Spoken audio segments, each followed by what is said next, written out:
strip of houses. The builder built a strip of houses. He sold the houses. A guy we'll call him Chaim moved into his house. At night he was putting his kids to sleep. As he's putting his kids to sleep, he hears a story coming out of the wall. Bedtime story. Great, no extra came with the house. Later, when he was going to sleep himself, he heard someone yelling and screaming, pots and pans were flying. He said, "1 second, guess it's not all good over here. What's going on?"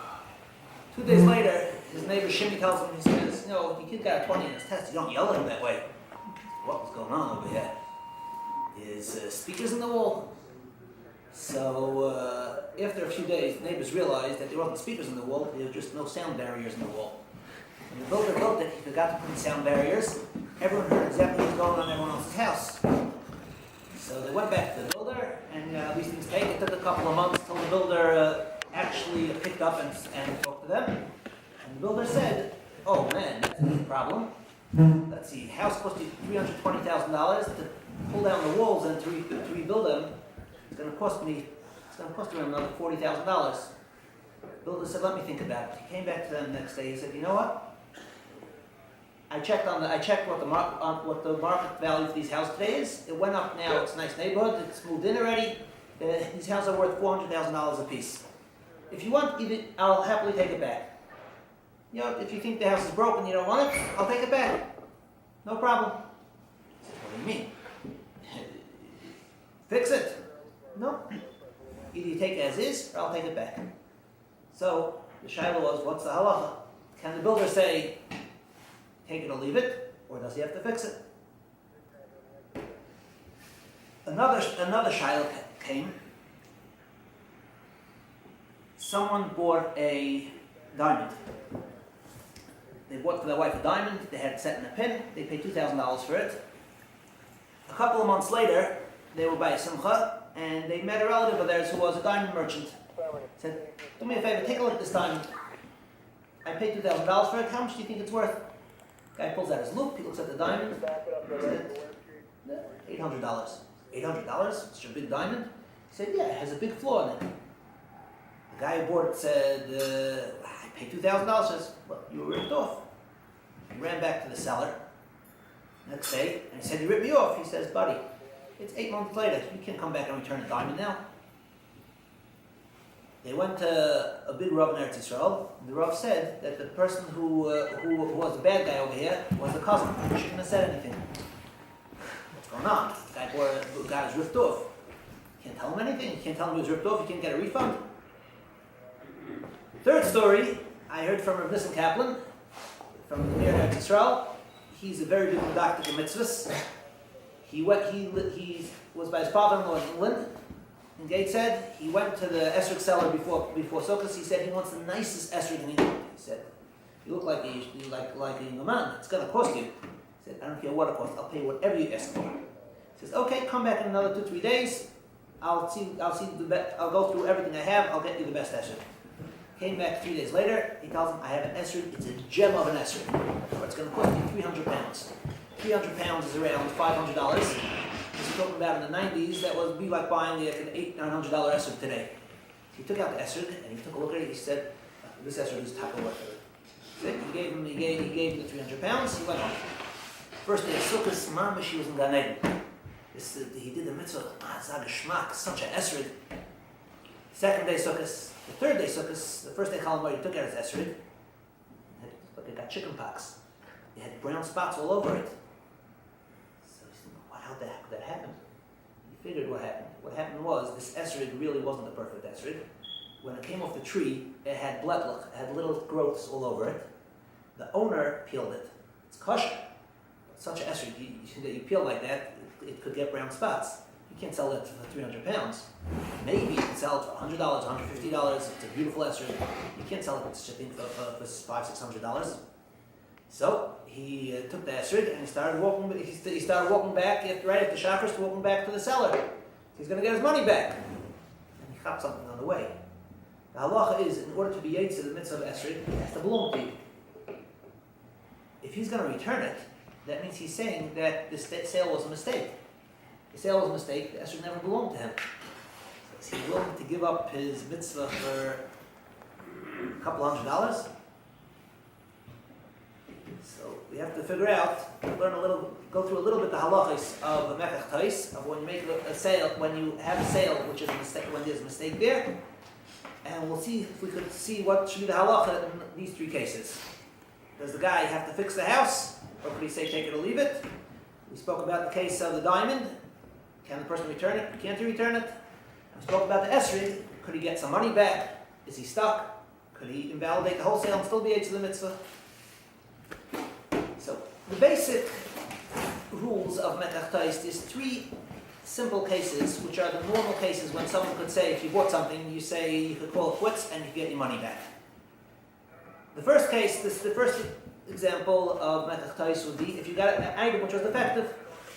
You bought a car, you bought a brand new car, you drive it down the road, you go, after driving around a little bit, you see that the transmission doesn't work, it's making noise. No one wants to buy a new car which the transmission it doesn't work well. Someone buys a suit and he sees that it has a hole. Someone buys shoes and they're uncomfortable. So these things are generally something was wrong if they're manufactured wrong. These things, if something's defective goods is one case where it will be a mekach tais, the sale would be a mistake. Another case is if, let's say, you ordered a pair of sneakers, you ordered white ones, and you got blue ones. So the sneakers are perfect, they're wonderful, but since it's not what you ordered, this would be a mekach tais. If you ordered a phone and you got the wrong company, it's not what you wanted, even though it's a perfect phone, but you could return it and say, that's not what I ordered. A third case is if something was overpriced. If something was way above what you were supposed to pay for it, you had no idea. We said this case of a diamond. If something was overpriced, if you went into the store to buy a custom watch for your new son-in-law, and the guy tells you, for you, I got a special deal. He pulls out of his box, he pulls out this watch, says, for you, I'll give it to you for only $800. Really, normally I charge $1,100, but for you, well, you've never met me before, what's supposed to be so special? A few days later, you ask around by your friends, and you discover, it was kind of a special deal. Most people buy this for $500, and you would charge $800. So in all these cases, it would be a mekach tais, and the general rule of mekach tais is that you can return it, and when you return it, what you're saying is you're not returning it to get your money back, you're not selling it back to the seller. What you're saying is that the sale never happened. The sale was a mistake. If the sale is a mistake, you're saying that I never bought this, you're holding my money, which you have no right to hold, so I'm giving you back the product, and give me back my money. Now let's take it down to specific halachas about mekach tais. The first, most common case of mekach tais is you buy something defective. You buy a camera, you take the pictures, you develop them, and you see they're all blurry. If you said that it's of a car, broken engine, if you buy a CD and it's missing a couple of tracks, you listen to the music, all of a sudden it's not skipping, it's missing tracks. So in such a case, it will be defective. You could bring it back to the store and you could get your money back. And we said what in fact you're doing is you're saying you never bought it. It's not yours. It still belongs to the store. It was a mistake. You thought there was a sale, but really no sale ever happened. The store has no right to tell you. Sometimes they'll bring something defective back to the store. They'll tell you, oh, no problem. We'll give you the address of the company. Send it back to the company and they'll send you a new one. The store can't do that because you never really bought it. It's still the stores. They have your money. Shalaika did. Even if they didn't know, if they were duped, they can't pass it on to you. So you can go back to the store and demand your money back. They can't tell you to send it back to the company. Even if they have a big sign, end of season, final sales, no returns. No returns means that if you bought something, we don't allow you to return it. Oh, he didn't buy anything. They have to take it back. If you go to a store, a Capital's Farm, and there's a big, everything there is used and damaged, and that's what they're selling, and they have a sign no returns. So in fact, what they're saying is, if you buy damaged, too bad on you. So then you agree to buy something damaged. But in a regular store, if you buy something and it's damaged, so you never bought it. It was a mistake. The final sales is when there was a sale. Here there was no sale. Now, since it's not yours, you have no permission to use it. This could be a little bit tricky. One time I was going up to the mountains with my kids, a whole car full of kids, and I bought a CD, stories from official Schechter. We're 20 minutes on the highway, and all of a sudden it starts ticking. So I jumped to the next story, fine, we heard another 20 minutes, and then again started ticking. 2 of the tracks were broken. I figured, says I'm not gonna make it up there with 5 kids screaming in the back. So we'll make the best out of it. And when I get back to Lakewood, I'll return it. So really, al pi halacha, that's a problem. If you buy something defective, it's not yours. If it's not yours, you're not allowed to use it. So if you buy something defective and you use it, in effect what you're saying is you're willing to take it as is. If you buy something defective and you use it, you can't return it afterwards. Because using it will be stealing, and if you're using it, that means you're agreeing to buy it. That's a general rule. If you buy a suit and it's defective, you can't say, well, okay, I'm not going back to New York for another couple of weeks. I'll wear it for the next couple of weeks and then I'll return it. That you can't do. If you wear it, in effect, you're buying it. What if you find the rip only a week later? If you find a week later, you can return it. If you buy a set of shas and you're using it, you start the Tzvi, and you're holding it in the middle of Masech Chulin 6.5 years later, and you open up the page Kuf Chaf, and hey, there ain't no page Kuf Chaf. So you go back to the store and say, take it back. You know if the store doesn't say you can keep it? The store just says to keep it defective. As long as they return, as long as they give you another one, that's fine. Right, but if you know that the suit's ripped and you need a suit, but you know that they're going to say you can keep it. Okay, so that's a good question, and I'll address it in a minute. That's a good question. What if you're on the side, so you don't know if you want to buy it or not? You're like, let me see So- if the city is interesting. So that you can't do. You can't use it in Suffolk. They don't let. We'll get to, this has to do a little bit with his question, we'll deal with it in a minute. Now, if it's extenuating circumstances, a guy Hassan standing under the chuppah, and he looks down and he sees his pants are mismatched from his jacket, so he doesn't have to tell everyone, hey, wait 1 minute, go and tell the room, does anyone have a pair of pants that I can borrow? He would be allowed to wear his pants and allowed to stay till the end of the chasna and then return it. Similarly, a guy bought a car, and he's driving to Toronto, and he's in, he's 20 minutes away from the border, and he realizes that something's wrong with his car. He doesn't have to get out of the car and hitchhike all the way up there and find something parked on the side of the road. What? For your CD case, it's the same thing. If it's extenuating circumstance, well, if 5 kids in the car screaming is a question of pikuach nefesh, well, it depends on your kids, I guess. So then you would be able to listen to it till the end. You paid to have that CD for that time. Now you're not getting that time of music. No, but you're going to get a new CD from them or your money back. But you're not going to get that pleasure that you want for the CD for that trip. But that's not what you're paying for. You're paying to buy the CD. For that time. So So it becomes the second child with the diamond. So I want the CD. I never got that Esther anymore. So I can't use it anymore. I mean, So now you have another question. If you bought it and you're going to have to take a loss because of that, that trip. that's a different question. If let's say I bought a car because I had to go on a trip. I realized before I left that's faulty, and now I have to rent the car. You lose for me. I have a trip. Like the music in your car. It's true, but then the guy's causing me a loss. I'm going to have to rent the car. So we'll just have to discuss, does the seller have to pay for that? Also, you're not going to have music in the car. But that's not really what you bought. When you buy the product, you're buying the product, even if it doesn't work. The fact that you technically have a loss, we feel bad for that, but that's not the actual product. Wouldn't it be considered using it a second time though? Like if you're in the middle of using it, okay, you finish, then tomorrow, if you stop using it, that would be what you're not allowed to do, is use it again. If you're in the middle and you hear something's wrong, you finish what you're doing, and then the second time, Let's say you were eating I would something, think to be the right? problem, no? Let's say you were eating something. Would Yeah. you have finished the food? And you discovered something What? wrong. Is there like a fly in it? No, It's not something- it it's doesn't not taste so cheese good. in your salmon, whatever. Eggs with Right. cheese. They don't put eggs with cheese in it. Well, okay, well, store's definitely not taking that back. Okay, so that's now I have to discuss. That's Let's say they can take it back. Oh, they do. They keep it and throw it Let's out. say they'll repackage it and sell it to the next guy. oh wow. They give you the wrong Would you be thing. able to? Four corners, finish it? no?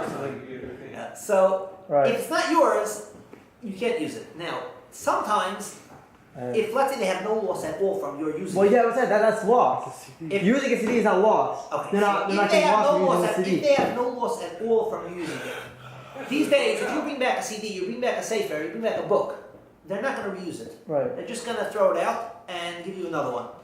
So if they won't have any loss from it, so then if you use it, you would be able to return it. It's a shayla if you're allowed to use it. If they have no loss at all, so then it could be you're allowed to use it. Fine. But I had a story with the CD when I bought it back. So I saw the owner did was he took another the same CD, another one. He opened it up. He took my CD. He put it in that package. He gave me the CD from that package, and to take back with me. The reason why he did that was when you return it to the company will be upset if they see if it's very used. They'll be upset if you use it 25 times and decide to return it. So, if so, the store would take a loss if it looks used. In other words, it's better for the store if it looks new. So if it's better for the store if it looks new, then they don't want you using it. If you have a safer, so if you used it, you went straight through the safer, and on the last 20 pages you realize something's missing, so then now you discover the mistake, you can return it. If you discover the mistake right away, the store would rather you return it right away. This way, it doesn't look like they're playing games with the company. Does that work only in the Jewish store or Halacha Shiur store? So a Areyah store You actually don't have to- is it may be mutter to use before you return it. A Areyah store is a separate, totally separate sugya. Okay, so we're saying you're not allowed to use it. If you use it, you can't return it. If you use it, you generally can't return it. If you didn't know the halacha, let's say you didn't know the halacha and you use it, so that's already a shaila. There are places who say you could return it. There are places who say you can't return it. That's already a shaila. If it's a very serious damage, something that no one in the world would take, so then everyone says you can return it. Even though you may not have had a right to use it, but you certainly didn't mean by using it to agree to the sale.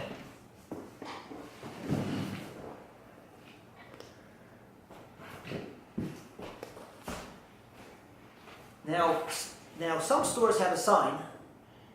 You have to make a return within a certain amount of time. Otherwise, we can't take it back. In farm stores, I've seen that some stores have a sign. Since we constantly use different suppliers, and we don't constantly use the same supplier, we can only take it back as long as we can return it to our supplier. So they'll write in the sign, check it for damages. So then you have to check for damages right away. So let's say they say you can only return until 30 days, check for damages, so then you have to check for damages. Okay, now let's get to the question with the house. We spoke about when someone bought a house and there's no sound barriers. So according to what we're saying now, that it's defective, so the person would have a right to say, take it or leave it. In other words, when you're returning to the store, you can't go back to the store and say, well, this safe is missing a couple of pages, it cost me $20. I feel that such a safe should only cost $16. I'd like $4 back. They'll tell you, listen, take it or leave it. With this house, the guy can say, look, if you want to keep the sale, go right ahead. If you want to say it's no sale, fine, I'll take back the house happily. But I'm not fixing it. Now, what would be if you bought a used car and one of the headlights are out? You decide, no, you really don't like this car anyways. Go back to the guy and say, look, this is a damaged goods, I'm giving it back. So the halacha is you can't do that. If it's a damage which is normal to fix, a simple damage which is normal to fix, you bought a house and there's a window broken, you can't invalidate the sale. If it's normal to fix, you got what you bought and the seller is responsible to fix it. The exception to this would be if, let's say, fixing it would give you a new product. If you bought a car and the engine doesn't work, so let's say it's a new car, so a new car with a broken engine, the car costs $30,000, you're going to fix the engine, even though it's going to cost you $4,000 or $5,000. But a car without an engine is not really a car. So if the guy puts in a new engine, you could say this is not the car I bought. It's not like a mirror was broken. In the story with the house, if a window is broken, you can say that a house with a broken window, that's still the same house, and you can fix the house. The Shulchan Aruch brings down a case that happened in Spain in the time of the rush. Someone bought a strip of houses in Barcelona, and the person was in Madrid when he bought it. He bought the houses. When they came to Barcelona, they discovered that some squatters moved into the house. They busted some windows. They made the barbecues in the house. The walls were all black. So the buyer said, "I'm not interested." The seller said, "No, I'll fix it." They brought the child to the Rosh. The Rosh said that darkened walls, you wash them off, you paint them. That's not a big problem, not a big damage to a house that you could say it's not the same house. Windows, you put in the windows. If there's a leak in the roof and you have to pull off the roof and put on a new roof, so a house without a roof is not a house. So then there was no sale. You could invalidate the sale. But if it's just a small damage, if it's something which is normal to fix, and the house is still called a house, then the halacha is that the guy can fix it, and you can't go quits on the sale. So to rip down the walls and put insulation, why is there not like a roof? Right. The halacha was, and Bezin Paskin, since ripping down the walls, a house without walls is not a house. It's like putting on a new roof, and the halacha was the builder was the stock was he could say take it or leave it. Not like the roof. What? The people that bought it is like the same thing. We said, why can't you say it's a law? When they bought the house, they moved in, and they bought the stuff. It's true. They had losses, and we'll have to discuss. That's a different halacha. If you cause the person a loss to move in, do you have to pay for that loss? So that will be a different halacha. That's halacha of garmi, of causing damages, and that's a separate discussion if they'll be able to demand the damages. In this case, the house went up so much in value, it's probably still worth it for the seller to take it back.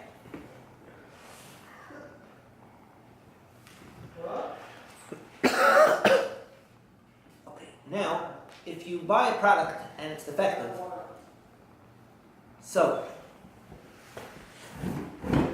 if you have a suffix when it broke, let's say you bought a product, it had pieces which are glass, and you bring it home, you open it up, it was sitting in your house for a couple of days, you open it up, and you see that the thing is broken. You're not sure when it broke. Question is, can you return it? Or are you stuck with it? You have a suffix when it broke. Maybe it was broken when they sent it. Maybe it broke by you. So the general halacha is, if you find a defect, which could have happened later, you wore, let's say, your pants for a couple of days, and then you discover that there's a tear. You don't know if the tear happened when you wore it, or maybe it was bought damaged. The halacha is, you're stuck with it. If you don't, even if you didn't pay it, you're still going to have to pay. If the damage is discovered by you, we say, it's by you. We say, if we don't know, we assume the damage happened by you. This is only if you halachically own it. Very often, you don't really halachically own it yet. We have the rules of kinyanim. When you buy something, you have to do a kinyan in order to acquire it. When you buy commodities, things which are movable, the halacha is if you pay for it, you don't yet own it. If you go to a store and you buy a couch, you pay for the couch, you put down $1,000 for the couch, and you tell them deliver it. When it comes to your house, you discover it's broken. Even if you paid for the delivery, you had your own person deliver it. When it comes to your house, you discover it's broken. A couch you can't be kaina halachically by paying. Until it's in your house, you don't own it. Therefore, it still belongs to the owner. So you could say, I didn't buy it yet. It's still by you. It's damaged. The owner has to pay. The owner would have to give you refund back your money. One important thing to know, you're going to come to the store and say, I bought the product and it came broken. I bought these pants and I bought that they had a rip. I took them out of the package, it had a rip. The store owner could tell you, prove it. I have the money, prove it. And unless you prove it, he's not going to have to give you back the money. If you didn't pay, you won't have to pay. But if you paid already, then the owner's got that, then he could say, prove it. If you paid with your credit card, you could dispute the charge. If you know for sure you're right, you could dispute the charge. But the burden of proof is going to be on the person who's holding the money. The person who gave the money. If you're still holding the money, you tell him to take it back. If he has the money already, then the burden of proof is going to be on you. You can't take another cash. What? You can't just go grab another cash. If you're sure you're right, you could. Just you have to make sure not to get caught. And this is going to go into the halach. This halach of when you could, if you're going to take a definite loss and you know you're right, you could. Now, getting back to the story with the esrog, this person bought an esrog, it was defective. So we mentioned he has two choices. It's either the sale never happened, or he decides to keep the sale. He would not be able to ask for a refund in such a case, to ask for some money back. And Mr. Kaplan said he had a choice to either lose the mitzvah of the first day or two of Yom Tov. What's from Areyah that goes back? It was never a sale. That's the understanding of it. When he shook it, he did the mitzvah. He He didn't. He has a choice. Fred Either goes back from and- a friend, it either was never a sale, And the mitzvah he did, thinking it was never right? So he has a choice. He could decide to keep it, You know, take off the mitzvah. and he'd lose the mitzvah. Wait, how is it never a sale? He would have bought it. The fact that he decided to keep it now, because he doesn't lose the mitzvah, validates the sale that he would have known Yes. all the facts on the table. He never would have bought it. Yes. He never would have bought The this. understanding of how Mechachos works is that when you buy something, it's as if you buy it with a tnai, on condition. On condition that if there's something wrong with it, I reserve the right to return it. If I decide to keep it, I'll keep it. But it's more with the understanding that you reserve the right to return it. Okay, now we'll speak a little bit about, you mentioned, you said there's another type of Mechachos where you got the wrong product. You ordered one phone and they sent you a different phone. So here also the rules are like this. If you decide to keep it, you could keep it. Even if the thing they sent you was more expensive, as long As they understood what they were doing. and if they didn't, you can't. If they didn't understand what they were doing, that was a total mistake on their part. No matter what, you wouldn't be able to keep it. That wasn't a sale. But if they decide they're going to send you a more expensive phone instead, they don't have the one in stock which you ordered, they'll send you a more expensive one. If once you get it, they can't call you back and say, no, we got the other one in stock, we'd like you to give it back. They wouldn't be able to do that. Once it's given, and they have in mind for the sale is done. There's no mistakes involved. They just send you the wrong one, then you'll be able to keep it, unless it's a totally different product. If you ordered a chair, and they decide, we'll send this guy a table instead, so then nothing happened. There was no sale at all. Because you were trying to buy a chair. If you buy a phone and tell you the wrong one, you buy shoes, they send you the wrong color. So you got what you ordered, it just had a defect. The defect was that it was the wrong color, or the wrong model. If they sent you something entirely different, then no sale happened at all. And they would also, they would be able to ask for it back. Even if originally they had in mind that you should keep it. They would be able to ask for it back.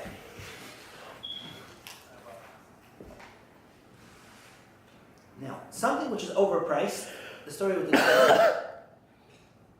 halachas, it's called Areyah. The halachas are quite complicated. That would need a share by itself to go through the basic halachas of Areyah. We're just going to mention in this specific case, generally if Areyah is more than a sixth of the value. Up to a sixth, you can't, there's no returns on. Over a sixth of the value, generally you could return. Something was supposed to cost $60 and the guy charged you $70, you could demand a return. But there's a limit to this. You could only ask for a return until you have enough time to check out if you were cheated. If you didn't check out if you were cheated, you just use the product and you assume that everything is okay. So we assume that you agreed to the price, no matter even if you were overcharged, and you would not be able to ask for a return. That means you have a limited time span when you buy something. You have to do your homework. If you didn't do it beforehand, do your homework afterwards, and find out if the price was fair. If you didn't do your homework, a year later you discover that you were cheated, you wouldn't be able to return. In the case of the story with the diamond, the Rav, who they bought the Shiloh to, said that the cousin who told him the price, that told him he was cheated, was the one who did the avla, because he said Lashon Hara. He caused now this guy's going to hate the seller. So what's considered too long? Too long is the amount of 30 days? time that's normal for you to show it to someone else. How can you mud it? No, it's Torah. You're not charged. I know it's like being mudded It's to a, rivets, no, you're Michael. You could be Michael. If I come to you and tell you I have a used car, I'm willing to sell it to you. Its market value is $3,000. I'm not selling it for less than $4,500. You could agree. And Shemitah, you're not doing tonight. It's a Torah. Ribbis, not Shemitah, there are cases that you could. If No, as both no, parties you are aware by now, the Gemara says, Al Nas Shekim L'Chalai, and it works. You could. Yeah. But that's so you're charging that crazy amount. As long as the person knows that he's being cheated. So, If you tell a guy, this Esrog really is worth $200, what if he doesn't? He could have figured it out. He got charged too much. so if it's something which he could figure out, He didn't. so then he should have found out. If he didn't find out, he's stuck. So now, the Rav said that the cousin who told him that he was cheated was the one who did the avil. Now, I'm not sure I agree with this Rav, because if you were cheated like that, you could have tarumas. That means you could go and you should have to be mefayis. Since you have a right for that, I think that the halacha will be that you should have a right to tell the person. The customer would have a right to tell him that he should go back to the seller, and the seller should have to be mefayis. I just want to mention one halacha, which is a common thing that people do, which you have to know it's when you could do it and when you should not be doing it. If you bought something and you feel that you were cheated, for whatever reason, you feel it's damaged, whatever the reason may be. So what's the first thing that we do these days? The first thing you do is dispute the charge. Then you go figure it out, was on your credit card, you dispute it, and you go figure out if it's if you had a right to or not, who's in the right. As soon as you dispute a charge, the merchant is going to get an automatic knas of a $20 fee, something like that, for the disputed charge, which is non-negotiable. Even if you were wrong, he's still going to have to pay that fee. So, when you dispute a charge, you're causing him, the merchant, a loss. Now, sometimes you have a right to. Let's say that you go to the store and you tell him it was damaged, and he says, oh. So, you have no choice. So, then you have a right to do that. Otherwise, it's a question if you have a right to. Pashtus you should not have a right to, because you're causing him a loss. There are those who say that the conditions of the credit card when you use it is that you have a right to dispute it. So if a seller is selling you something with a credit card, he's accepting that for any reason you have a right to dispute it. Even if that's true, that you halachically have a right to dispute it, there's a halacha called Hashavas Aveda, that you have to return the lost object, and for the same price, you're not allowed to cause another yid a loss.